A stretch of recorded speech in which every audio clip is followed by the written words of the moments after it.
yaari bayit rekk la sëriñ bi def ci wax ne taw amaani yughniyaani alqaari'a an al adwiyati wa tabib wa yashfa'aanihi gadan xinda mufaaraqati al ahli wal habib ne yaari bayit rek yoo xam ne ku leen saxoo di jàng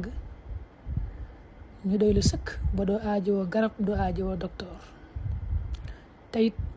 bu demee ba gisatul ay bokkam gisatul ay soppeem bu demee ba faatu daal ñoom ñoo koy ràmm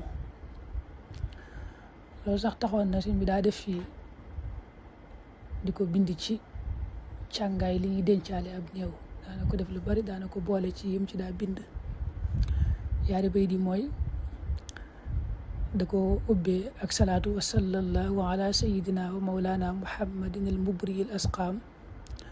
bayit bu njëkk bi qalbi qad safa wa jismi suxiha walan azala saafiyan musaxaha qalbi wa jismi tafaaraqa alxazan ka maradin lil arshi ma min ittazan loolu mooy bayit yi